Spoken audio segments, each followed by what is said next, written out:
I don't like working out with my coworkers. Alright, so I started the roll sheet around. I'm going to wait for these projectors to come on. What I have, that, as you can see, I've set up the camera so I can record these and I'll post these to D2L. You have some of the ones from last semester if you want to jump ahead and kind of see what's going on in terms of the class. So I've set up the cameras. I'll be recording class lectures from this point forward. We started last time talking about the history of marketing thought, and according to my notes, if I'm correct, we started talking about the sales era and didn't get past the sales era. Are my notes correct? Is my recollection correct on that? So again, just as sort of a review, we started with the production era. That was most of recorded history until about 1920. Where the idea was if you build it, they will come, because there wasn't a lot out there in terms of products and services to satisfy needs and wants. People were not as picky as they are now. We have lots and lots of stuff. That didn't occur for most of human history. So if you had anything, you could probably sell it. Then when we get to the ramping up really of the Industrial Revolution and the mass production of lots of goods, you get the sales era from 1920 to about 1960. Now, I told you last time that just because we say these certain philosophies correspond to a given era doesn't mean that you don't still see old philosophies being employed by some companies. I gave you an example of two high-tech companies that have largely operated with the production philosophy, and those examples are, of course, Microsoft, which has foisted off lots and lots and lots of really bad operating systems over the years, in my humble opinion, and Apple. Apple decided under Steve Jobs that they weren't going to do a lot of marketing research. They were just going to tell you what was cool, and by and large, we all used it. So I used my phone, which is an Apple iPhone, to control the camera back there. So if you see me playing with my phone, it's not because I'm playing with it, I'm actually using it to control the camera. And the reason that I have an iPhone rather than an Android was that the app that allows me to connect to that camera and control it, they didn't make for Droid the last time I went and got a new phone. So I stuck with Apple. But is Apple the most creative now? Well, no, but we still all have it. Why? Because we previously had it. Because Apple told us it was cool. They didn't do a lot of research. Now, since Steve Jobs has died, they've started to start focusing on, one of the things that he said when he was alive was there would never be an iPad mini, because he felt you had to have so much space, so much property, in order to really enjoy the iPad, that he said there would never be an iPad mini. When he died, what happened? What did Apple do? They released the iPad mini. Why? Because there was lots of competition from other tablets out there that were releasing smaller versions of this stuff that people wanted to have. So they actually did release an iPad mini. So maybe they're becoming less of a production philosophy. Then we get to the sales era, and this is where we have lots of mass-produced goods, so we just have to find people to sell them.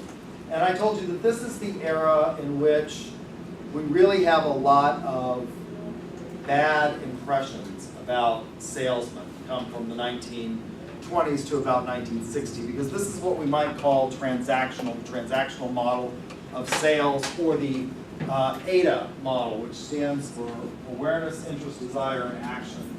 So under this sort of model, the AIDA, awareness, interest, desire, action, it was about making a pitch, getting interest, selling your product, and then moving on to the next sale. It's that, get interest, make a pitch, and move on. Where do you still see this model of, and I told you that this is one that we have to overcome. I told you, I think that if you really want to get a good job, you ought to consider our professional sales program, because we have 100% placement of our majors and minors, and most of our students are making well over 6 figures in their first year, starting out as salespeople. We have one of only 100 programs in the nation here at UCO.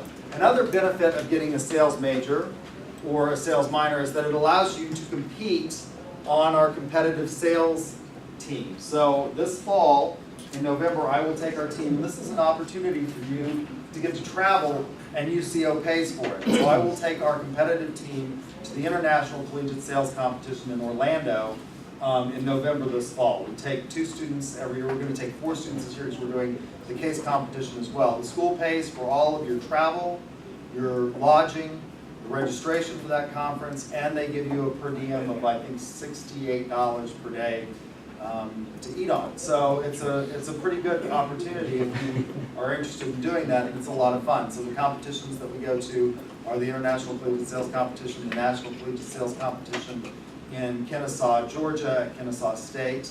ICSC is at Orlando. We go to William Patterson, which is in New Jersey.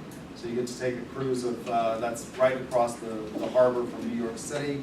And they do a harbor cruise on that competition. We also do AMA, which is always in the spring, around the time of spring break in New Orleans. And so it's an opportunity for you to get to go, and the school pays for it.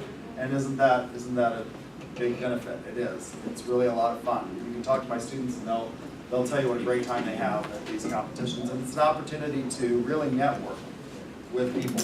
But it's really hard to convince people because of this philosophy that was so dominant for so long, that they really want to be a salesperson. Because a lot of people say, I want to get a business degree, but I don't want to be a salesperson. And I told you the transactional model of sales is what you see used in car lots. And it's what they use at Mathis Brothers, where there's all this high pressure tactics.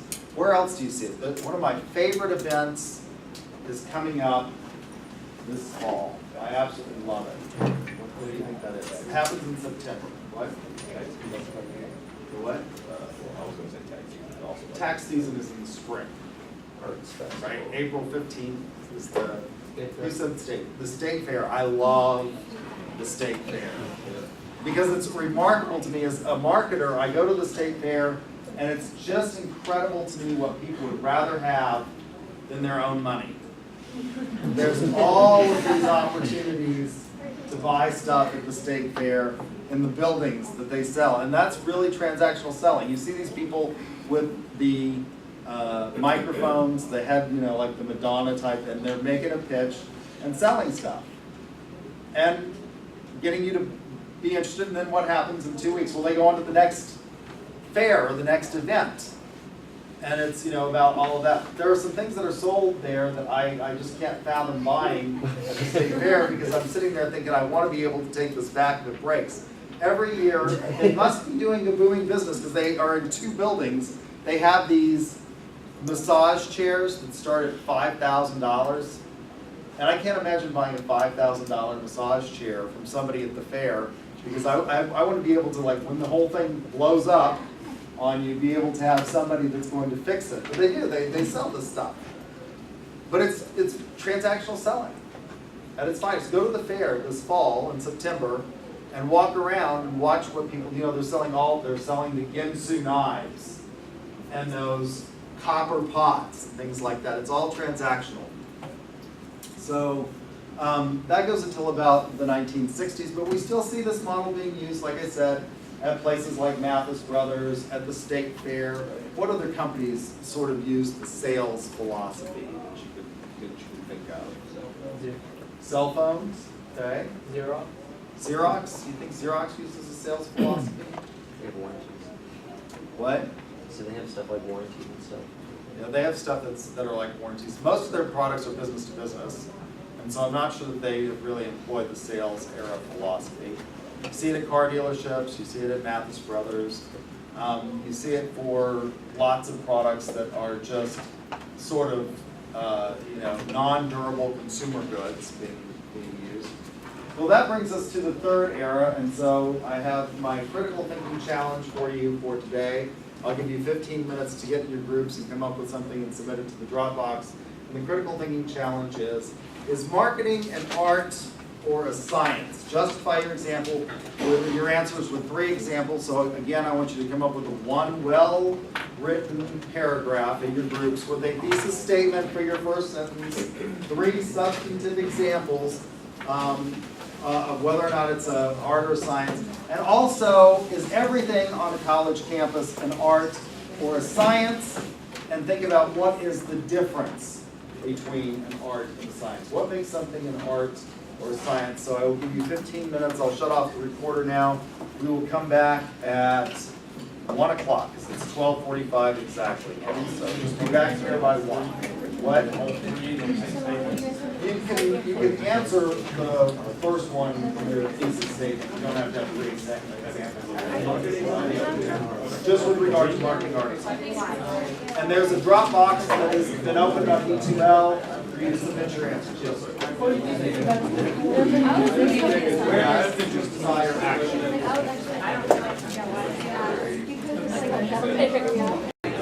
You have to, I guess. Okay,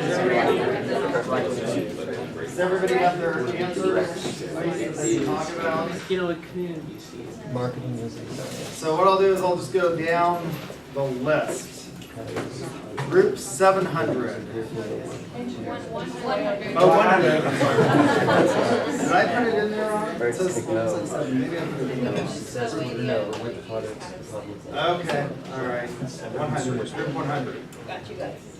Okay. Okay. So we said that as far as marketing, it's kind of both because the logistics of it and doing like getting the data for what people want is one side of it. And then like the delivery and trying to like do ads and get people to buy it, display it is sort of the art side of it. Okay. For the campus, we kind of just talking about like the architecture of the buildings, the placement of the buildings, like you want the nigh at the front of the school, and the logistics of like how big the building should be for how many students there are. And then the difference between art and science is, the science part of it is just like I said, like getting the data, and then the art side of it is displaying it in like an appealing way that people want to buy it. Okay. All right. So you said it was both.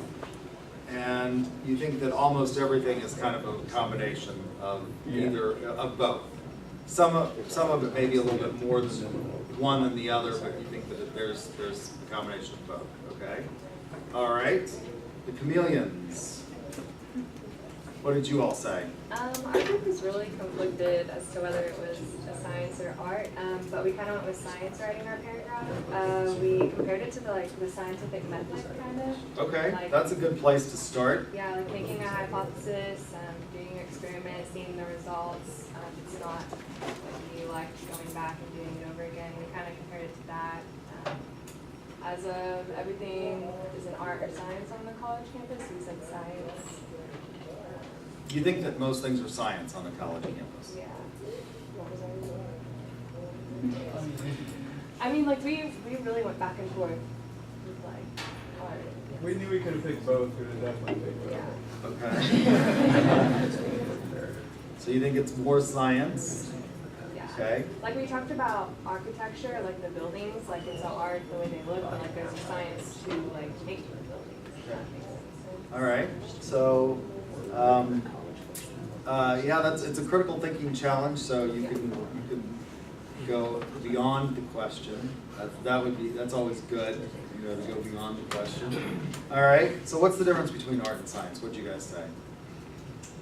We said the difference between art and science is that science is quantitative and procedural, and while art is subjective.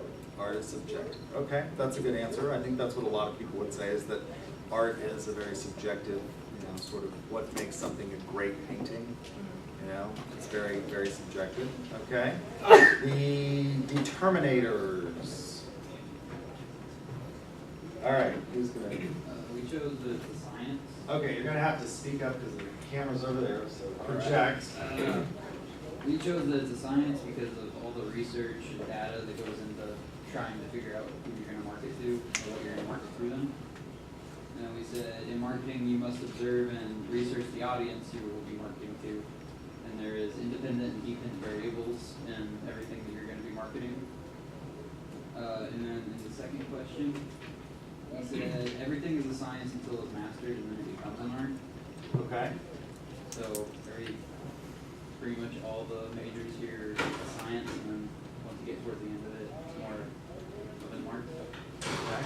And the difference between them is art is more emotional and like full of feeling, and then the science is procedural and more thinking, I guess. Okay.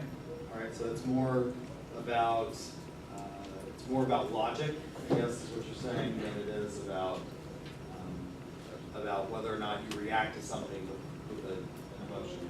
I like the fact that you chose to say that everything is a science until it becomes an art, because I guess you could look at it that way. There is a science to, if you think about the most artistic art part, you know, like drawing, painting, there is a science to how you project depth and things like that on a canvas, so that somebody can interpret, you know, through the visual medium and interpret it. So yeah, I guess that there is a scientific method of going about, you know, this is how you draw things so that you have depth in a very two-dimensional space. So I think that's an interesting perspective.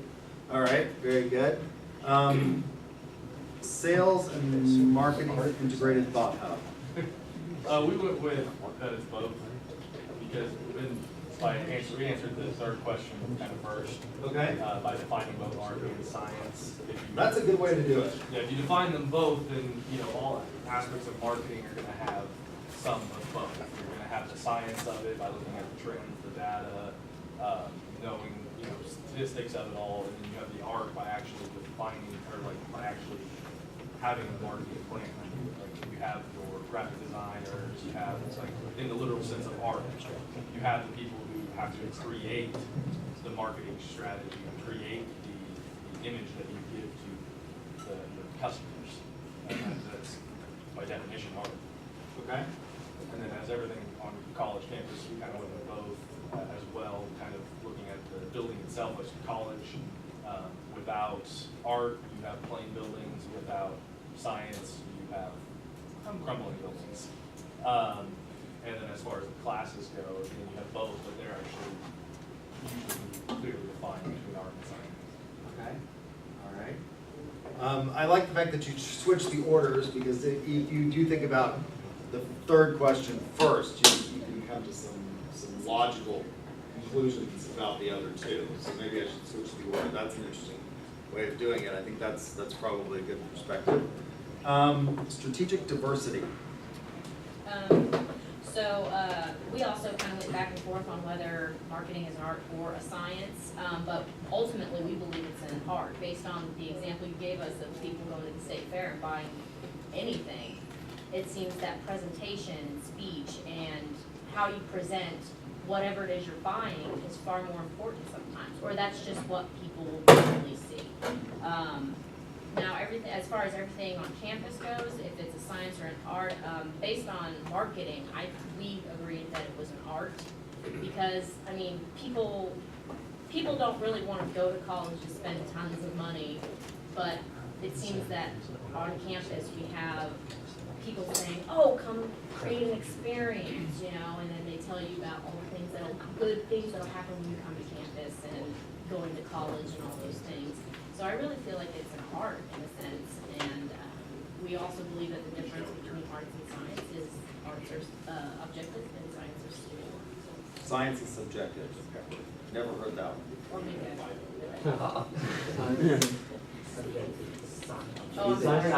Science is subjective. Okay. All right. I was gonna. That's a completely out of the box. Art is objective. And okay. Let's see. TOTJ communicators. Okay, we went with both contact first, but then we straight to the art side, because we feel as though like when you're talking about advertising and marketing, which is like the majority of it, you're able to express yourself freely and not really go step by step. Like there's no guidelines, you can really do what you want to get, you know, your customers. And then at a college campus, we believe it's more science, because there are certain codes and there's certain rules you have to abide by. Okay. The difference is the rules and the guidelines, you know, it's more science and art equally. Okay. So with science, you think about a protocol and a rule. I think that's correct. And with art, you don't have necessarily that. It's more free flowing. Okay. All right. Very good. The dedicated martyrs. We said that marketing is an art, and we basically basically, our first point of examples is that we basically said that science is more, there's scientific processes that get you the same result every single time, whereas marketing, one process may not get you the same result when you give it to like this section of people versus this section of people. And then we also said that marketing is more like an art because it can be interpreted into multiple different directions. So like one little bitty nuance of a commercial can be used, can be taken out and say conspiracy theories or something else that's not so crazy. And then we use like the example of when you're selling phones to people, you're gonna have children who are gonna see, they wanna see what's fun about the phone, whereas parents wanna see why, like what's good about this, what do other people say about this, is this reliable? How it can be useful.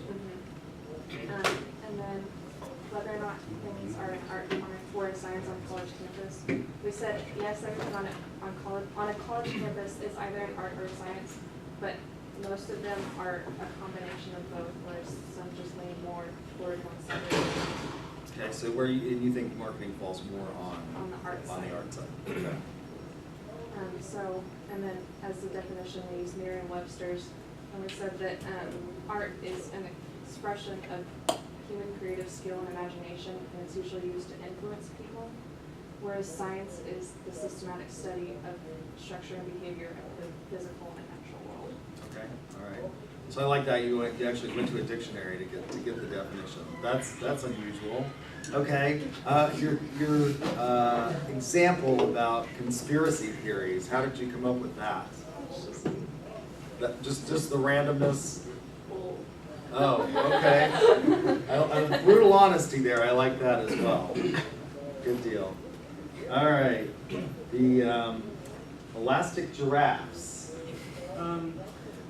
So we said that marketing is an art because the entire goal of marketing is to make people feel a certain way, and that would in turn motivate them to give you money. Okay. For them to buy your product. But the thing is that different groups of people will respond to things in different ways. So there's no exact blanket. You would, like a big multinational company will advertise in different ways, and there's no exact science to it. They just it's in many ways trial and error. But we think it's art because of that. The second question, I think we misunderstood it. I answered more to the effect of, is education an art? Is education an art? I think it is. Okay. Because again, there's no exact way of doing it. There's many routes to one destination. Science is there's one way, it's quantitative, whereas education, you can get different result, you can get the same result with different methods. I mean, yeah, I had one of the reasons that I do these critical thinking challenges and that I ask you to talk is because it's more entertaining, I think, for you. I put off taking university physical science until my last semester in college because I just didn't interest me. I liked biology because you got to dissect things and that was kind of fun. You get to cut the stuff up and see what's inside it. And I thought that was really entertaining. But physical science, I mean, it was so boring, I thought.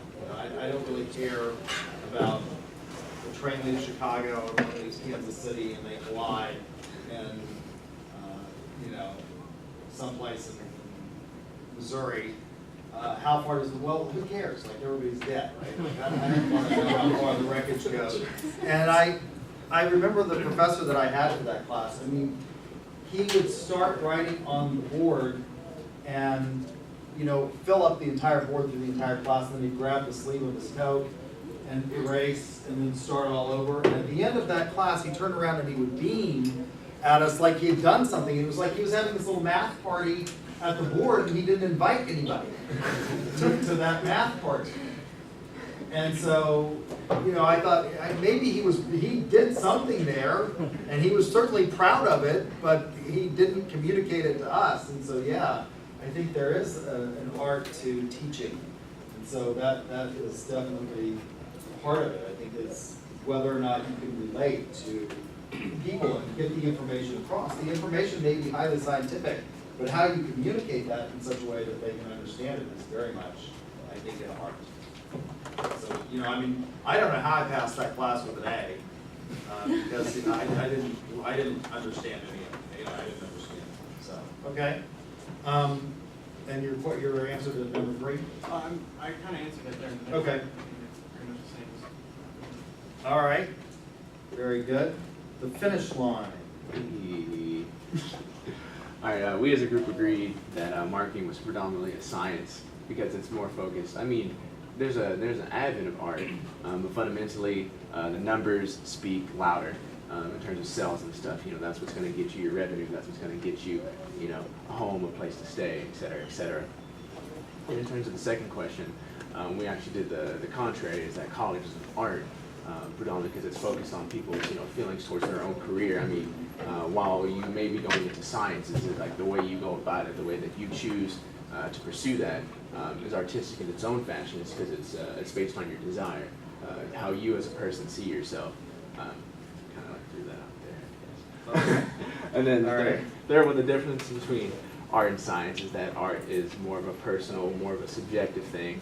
While science is definitely more objective and focused on, like, you know, static data and stuff like that, even though science can kind of go a little off of just that. Okay. All right. Very good. I think that's right. I think you focused in on what a lot of people talked about, which is objectivity versus sort of an emotive or feeling or subjective aspect to it. I liked your examples. Those are good. The marketing moguls. We went similar to the finish line. We also think that marketing uses a lot of research, math, such as statistics, and a study of psychological effect in order to attract people to the product. When it comes to the campus, we thought it was like a science. And art is about interpretation, and science is more about a concrete idea. So we think that that's the difference between art and science. Okay, so you think there's some interplay because one is about a concrete fact, but the interpretation of that would be art? All right. The organizers. Right here. All right, what'd you guys come up with? So we came to the conclusion that marketing should be a mix of both, Okay. and that with science, it follows that scientific method where you do your research, you form your hypothesis, you test it, and you apply it. And then you learn what works and doesn't work and restart the process.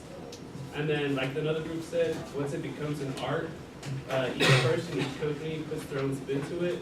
For example, Apple, when you see an Apple commercial, you already know it's an Apple commercial because they've got that spin to it. And then also, it's also an art because we believe marketing has to be beautiful or well presented. Your marketing's not going to work if it doesn't look nice, if it's not pleasing to the eye. So that's where it falls into art. And then with it being on campus, we thought the art side was more of the aesthetic, the atmosphere that you experience. And the science part is more of the teaching and the learning process. And then in a nutshell, the difference is basically science was more grounded and linear, whereas art is more free-flowing and like unrestricted. Okay, I like that idea, the idea of linearity, because it's an important part of some of the statistical models that we come up with, like regression, predict things like just-in-time inventory control. Those are all, you know, very linear. Modern man insists that he is tied to a specific era. That wasn't always the case. We know from the anthropological and archaeological record that there was a time before history when what we might call the primitive psyche and man saw things in more cyclical terms. So I think the linearity is an interesting idea. Top 5. So we argue that marketing is a science due to the correlation with psychology. Okay. So you are targeting a certain demographic and you have to research certain factors into that demographic. And such examples are class, age, maybe race and stuff like that. And by using that research, we can also incorporate art into it. And by those, we are using methods of persuasion. So like ethos, pathos, logos, and stuff like that. So you really have to like really look into what you're feeding into that targeted market. And then by using the past experiences, you can prove which mode is best, and that's for the science side of it. And then we argue that everything incorporates both science and art on college campus, and that they are interchangeable. Okay, so nothing is pure. There's no 100% pure of anything. Okay, all right. The physics department would disagree with you. We decided that art is more of an individual expression, so more of like very subjective. While science is just more objective, more quantitative versus qualitative. Okay, all right. So can you have qualitative research that's scientific? Yes? That's a good question. I think you can. You can do qualitative studies that are scientific. I would argue that it's all down in science. Like even the art factors, I would argue that it's down in science. Okay, all right. Interesting answers. I look forward to reading those in the Dropbox. So is marketing an art or a science? Again, this is a critical thinking, and some of you went beyond, and that's what you should do in these critical thinking challenges. The answer is it's both, right? There is an artistic part of developing an ad, coming up with a storyboard. Ads are basically like little, you can think of them as being little plays or little dramas, right? There's sort of a beginning, middle, and an end to an ad. It builds up, and that's certainly sort of an art. Is everything on a college campus an art or a science? Is there a third category? Is math an art or a science? It's a science, but I find it beautiful. So See, I'm not sure. Mathematicians would argue that math is a science, but I'm not sure that it is, because there are parts of math that are pure logic and have no application really in the physical world. And so I think there is a third category, and it's called pure logic. And I think math, to some extent, at the outer boundaries, is pure logic. And we teach courses in logic and critical thinking on a college campus, and I think so there is a third category. Mathematicians would argue with me. I've got some that will say, no, I've got some to say math is the language of science. But, to the extent that it doesn't necessarily model something in reality, I think pure logic is maybe a third category. A lot of you picked up on the fact that there is an interplay between, we call it the medical arts, right? Although medical doctors would think that they're pretty scientific, I'm not sure how scientific they are, to be honest with you. I've done a lot of study. One of my areas of interest and research is ethics and marketing, and obviously drugs are a huge thing to market, and they think that those are scientific studies, and I'm not sure that they are, because they use A, convenient samples, B, they oftentimes don't randomize them, and so, I'm a little skeptical of the medical, but they do call it the medical arts, so I think, there's some interplay there. We used to say things like beauty is in the eye of the beholder. It turns out that maybe that's not true. Science is answering that, and philosophers are now looking at this. There's an area of philosophy called aesthetics, and it looks at what we think is beautiful, and forever and ever and ever, the idea in aesthetics was that beauty is in the eye of the beholder. It turns out it's really not. What we think of as being beautiful, children are remarkably honest, little babies particularly. So they sit them down and they flash images on the screens and they watch their reactions to them. And a child will look at a symmetrical face, like Denzel Washington, far longer than they'll look at an asymmetrical face like Lyle Lovett. The other thing that we're seeing in the field of aesthetics is that when you ask people to draw their ideal scenes, it transcends culture. So what we think of as being art, this idea of drawing something, it's always a pastoral scene. The proportions are almost always the same in those, and so we're seeing a lot of application of maybe what we really think of as beautiful has some science behind it, and there is some element of objectivity where we used to think it was completely subjective. And I think a lot of you got the third one right. What is the difference between art and science? Well, we generally tend to think of art as being personal, emotive, or subjective, and science as being objective. However, what I would say to the physics who would say it's pure science, even in the decision that you choose to study something as a physicist, right, is inherently subjective. So there is an element of subjectivity even in the most objective of sciences, in that what you choose to think of as being important is inherently subjective.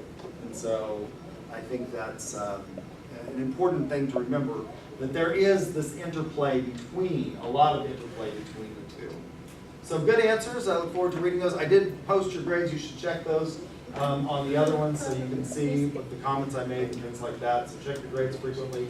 If there's a discrepancy, let me know. If you think that there's an error.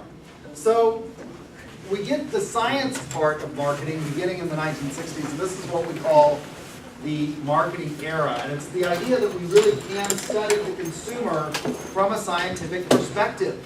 That we can go out and we can look at what it is that people want in terms of their desires, and we can do that as a science. So beginning in the 1960s, we really see the emergence of the use of mathematical modeling in marketing.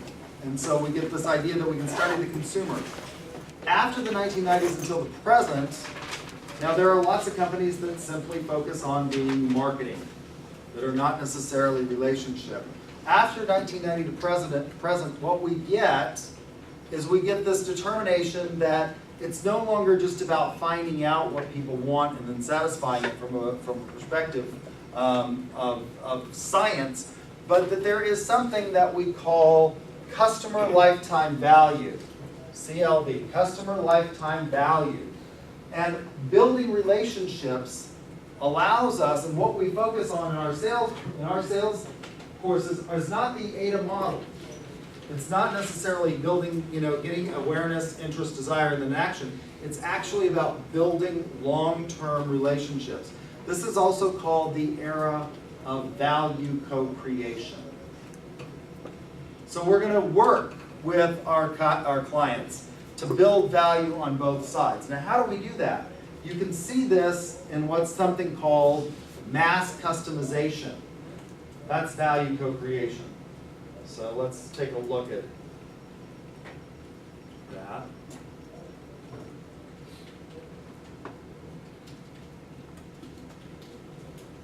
I, forever and ever and ever as a child, when I was growing up, M&Ms were this little chocolate candy with an outer hard coating shell, and they came in brown, red, blue, yellow, and green. That was it. Those were the colors. And at one point in time, they did away with red because the red dye scare, the red dye number 5 or something that was supposed to be bad for you.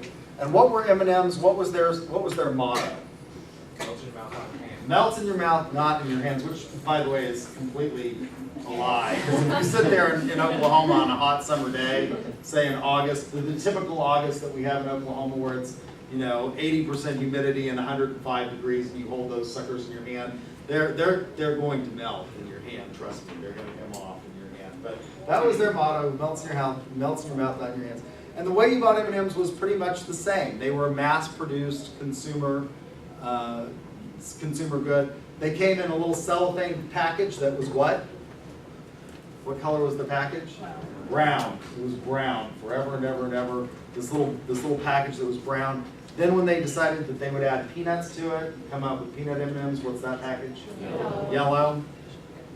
So that's the way you bought M&Ms forever and ever and ever. Now, what is M&Ms doing? Well, they recognize that people want maybe variety. They don't want just the same colors. They want to have different things. So you can now customize your M&Ms. This is value co-creation. You can go in and you can do all of these things. So you can start with choosing up to 3 colors. And they don't have to be those colors that we knew growing up of green, red, yellow, brown, and blue. You can now get varying shades of green. They've got pastel colors. So you can choose the colors that you want. They're not all the same. You can even get black now, dark blue, silver. I'm a little concerned about the silver because there was lots of issues with metallic. Again, they used to make these when I was a kid. They used to make these cake decorations, which were these little silver balls, and it turns out that they had bits of metal in them, and they were toxic. You shouldn't have eaten them, but kids did.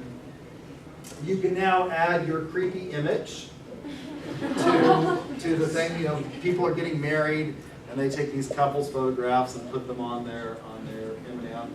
So you can do that as well. You can add clip art. You can add text, to it. You can up to 9 characters, customize your thing. And then finally, you can select a package. They're no longer just these one size, 8-ounce things of M&Ms. You can get all kinds of different things. You can get big bags, 5-pound bags, 10-pound bags, personalized party packs for party favors, candy tins of all kinds of varieties. Anyone else feel it's just a little simple? Because it's customized. Their cost is probably $50. They can't mass produce it. You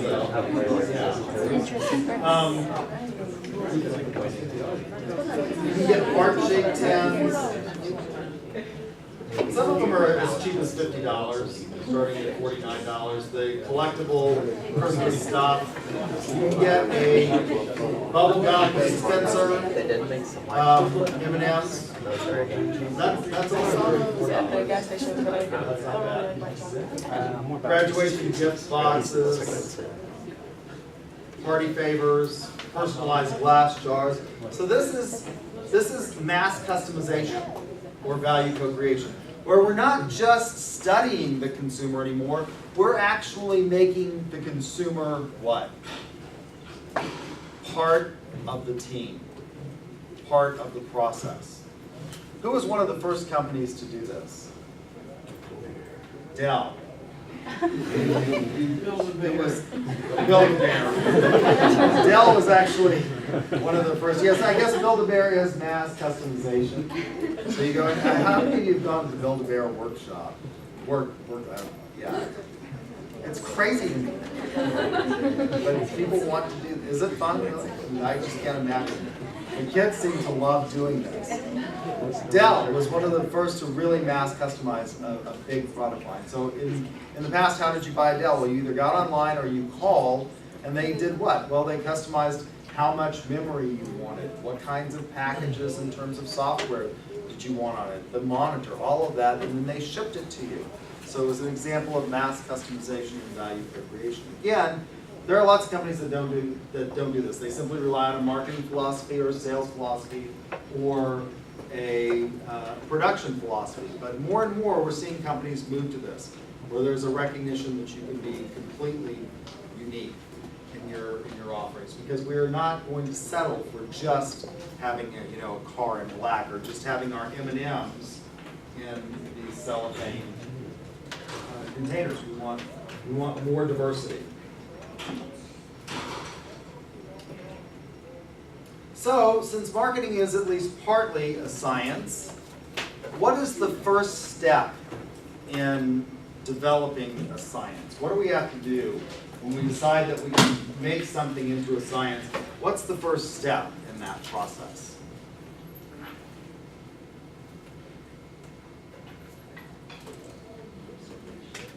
Observations? So you just go out there and look around. Hypothesis. Form a hypothesis. How are you going to form these? Through data. Okay, through data.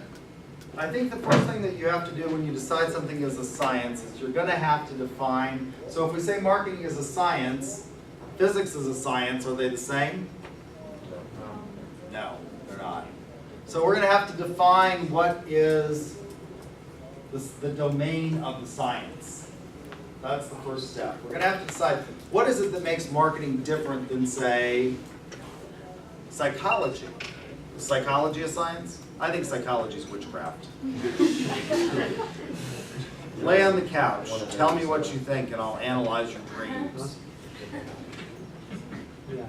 Whatever. The two foundational disciplines of marketing are psychology. I make merciless fun of psychologists.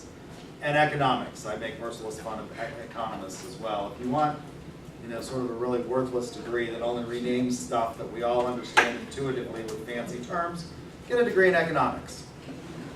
Economists say things like you should maximize your utility. Well, we all understand what that is without that fancy term, right? It's called get the most bang for your buck.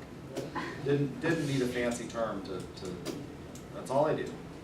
Maximization of utility. They talk about Free riders, I talked about this before, right? What's a free rider? A mooch.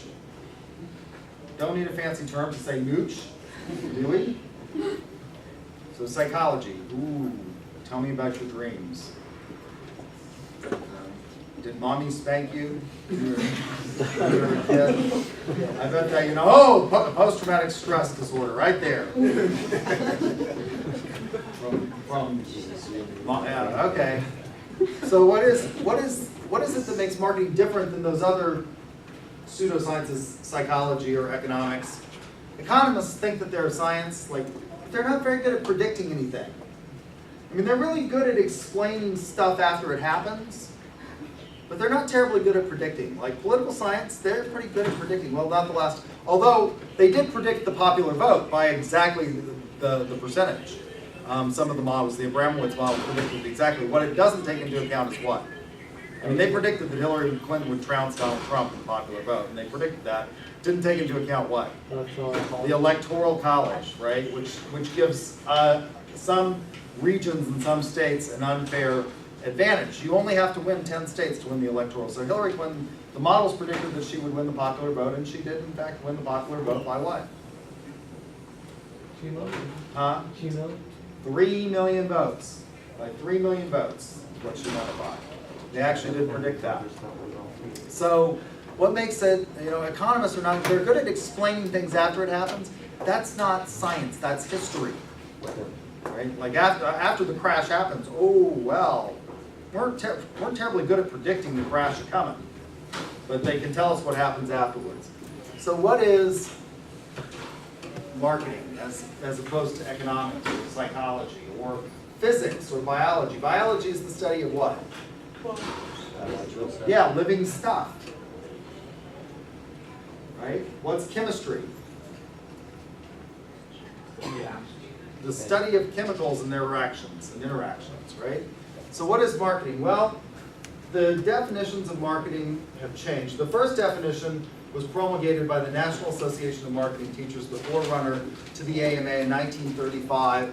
And it says marketing is the performance of business activities that direct the flow of goods and services from producer to consumer.